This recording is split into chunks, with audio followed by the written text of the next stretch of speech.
आपकी अदालत में बागेश्वर धामना प्रमुख धीरेन्द्र कृष्ण शास्त्री पर आक्षेप छे कि ए दुष्प्रचार करावे छे।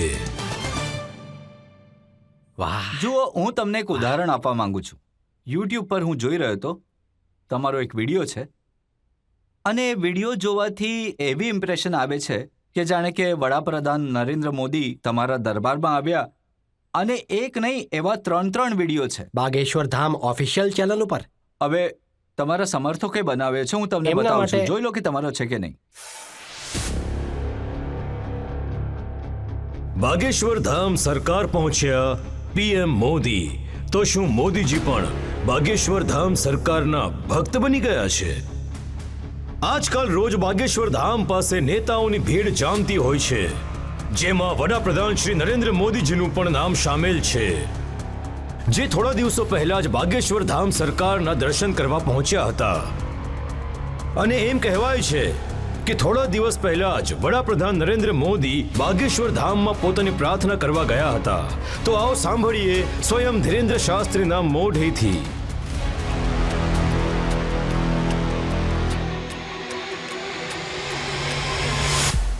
મોદીજીને એ રીતે પ્રોજેક્ટ કર્યા જાણે બાગેશ્વર ધામ આવ્યા. મારી જાણકારી પ્રમાણે આવા 3 વિડીયો છે, એમાંથી એક બાગેશ્વર ધામનો છે. બાગેશ્વર ધામની ઓફિશિયલ ચેનલથી આવું ક્યારેય ના થઈ શકે. આવી ભૂલ જ ના થઈ શકે, કારણ કે મેં ક્યારેય આવી પરવાનગી નથી આપી. આ બહુ જ મોટી ભૂલ છે. ટીઆરપીના ચક્કરમાં તો લોકો રોજ મારા લગ્ન કરાવી નાખે છે. યુટ્યુબ પર તમે તો ફક્ત આ જોયું, પણ એ પણ જો કે દર વખતે મારી છોકરી બદલી નાખવામાં આવે છે. Happy birthday.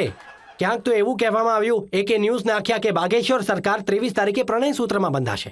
સંતોના ફોન આવવા લાગ્યા, અને આ ફક્ત મીડિયાનું કામ છે, કારણ કે બાગેશ્વર ધામ બહુ સર્ચ થાય છે. અને હનુમાનજી ભલા સર્ચ કેમ ન થાય?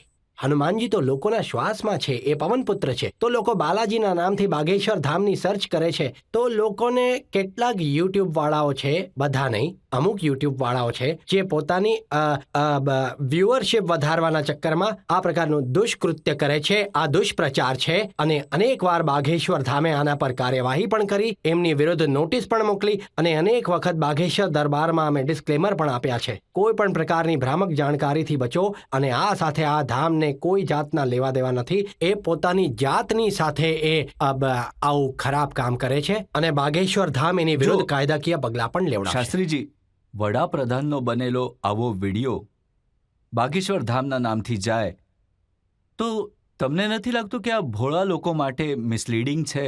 લોકો આવી વાતો પર ધામમાંથી તો વિશ્વાસ થયું મૂકી નથી, દેશે. બીજું કોઈ કરતું હોય તો ખબર નથી, પણ જો કોઈ કરતું હશે તો હું એની વિરુદ્ધ તમારા કાયદાકીય નામ પર પગલાં પણ જો કોઈ લેવડાવીશ. કરતું હોય તો પણ તમારે એક્શન લેવી જોઈએ. તમે બિલકુલ. કોઈ કાર્યવાહી કરી? હા, અનેક વખત નોટિસ પણ મોકલી છે.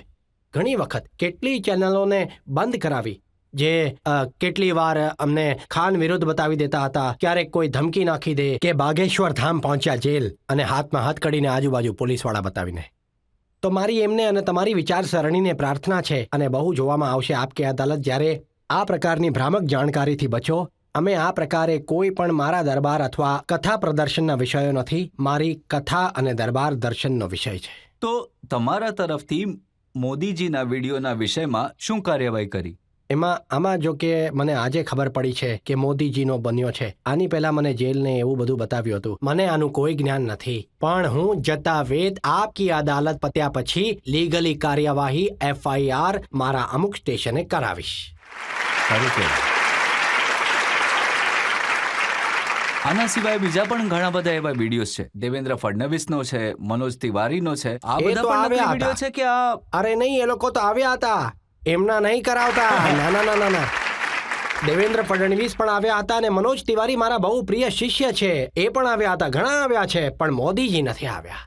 હા, એ હું તમને કહી દઉં, એમના ઉપર FIR આ ડિલીટ નહીં કરતા, એને રહેવા દેજો. પણ તમે 1-2 સેન્ટેન્સીસ બોલ્યા છો, જેમાં તમે બોલ્યા છો કે મોદીજી આવું. હા, એ હું લંડનમાં દરબારમાં હતો, તો કદાચ એની સાથે જોડાયેલો હોય તો જોયું નથી, કોઈ સંબંધ હોય તો ખબર નથી, મને ખ્યાલ નથી. મોદીજી લંડનમાં જ્યારે હું રામકથા કરી રહ્યો હતો, તો જે શ્રી રામ મંદિરના સનાતન મંદિરના જે પ્રમુખ છે એ મોદીજી છે, એ પણ ગુજરાતી છે. તો એ ત્યારે દરબારમાં બેઠા હતા, અને કોઈ કારણસર વ્યવસ્થાને કારણે પ્રશંસા માટે દરબારમાં એમની વાત નીકળી, તો લોકોએ કદાચ કટ કરીને ઉઠાવ્યો હોય, મારી સ્મૃતિમાં એવું છે. પણ આ પણ ખોટું છે, આ પણ અપરાધ છે. એ પણ ઓફિશિયલી લીગલી પરવાનગી લીધા વગર તમે કોઈ પણ વિડીયો શેર કે એવું નહીં કરી શકો એવો કોઈ નિયમ હોય છે તો આ પણ ખોટું છે. હું તમને કહું શાસ્ત્રીજી, મને 40 વર્ષ થઈ ગયા પત્રકારત્વમાં. મેં એવા ઘણા બધા ઉદાહરણો જોયેલા છે.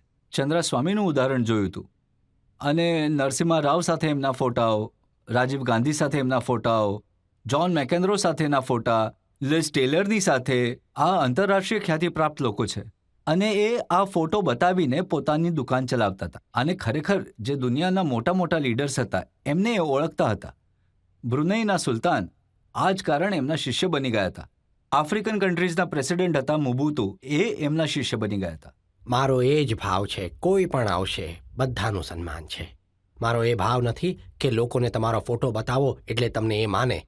જુઓ, તમે મારો મીડિયા પર પ્રચાર કરી શકો છો, પણ જો દમ નહીં હોય, એમાં સત્યતા નહીં હોય, તો વ્યક્તિ એક વખત આવશે, એ ફરી પાછો ક્યારેય નહીં આવે. તમને પણ ગાળ આપશે, મને પણ ગાળ આપશે. એટલે આ માધ્યમ હોઈ શકે છે, સાધન હોઈ શકે છે, સાધ્ય નહીં. તો મારો એવો ભાવ નથી, કારણ કે મારી પાસે જે છે એ ખુલ્લું પુસ્તક છે, ઉપરથી નીચે સુધી. અને હું ક્યારેય એ નથી ઈચ્છતો કે લોકો જુએ. હવે કોઈ જોતું હોય તો એમની દ્રષ્ટિ છે, એમની આંખ છે. હું તો ફક્ત એ ઈચ્છું છું, મને મારા પરમાત્મા હનુમાનજી જુએ, બસ. શું ઈચ્છો છો તમે હનુમાનજી પાસે? સનાતન ધર્મ અને હિન્દુ રાષ્ટ્ર. છતાં પણ જો માંગ પૂરી નહીં થાય તો જો તમે કહી દેશો કે હિન્દુ રાષ્ટ્ર બની ગયું તો હું અખંડ ભારત માંગીશ.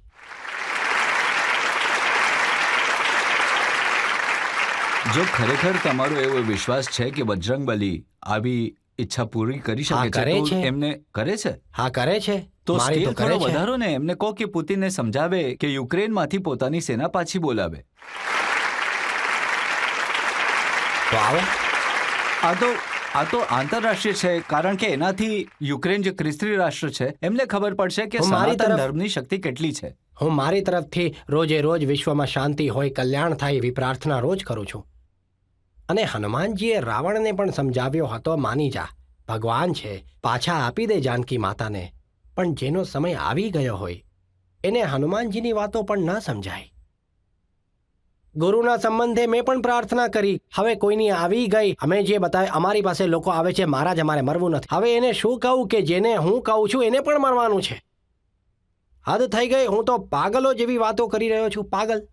પણ હનુમાનજી, હું બહુ વિનમ્રતાપૂર્વક કહું છું કે જો તમને લાગતું હોય તો તમારે પ્રાર્થના કરવા એકવાર ના, ના, આ બાગેશ્વર ધામ પ્રાર્થના અરજી આવવું. લગાડવાનું કામ તમારું છે, મારું તો નથી. અને આંતરરાષ્ટ્રીય સ્તર પર હવે ટર્કીમાં આટલી મોટી હોનારત થઈ છે, આટલો મોટો ભૂકંપ આવ્યો છે, હજારો લોકો મરી ગયા છે, તો તમારે પણ પ્રાર્થના કરવી જોઈએ. બિલકુલ, મેં તરત પ્રાર્થના કરી.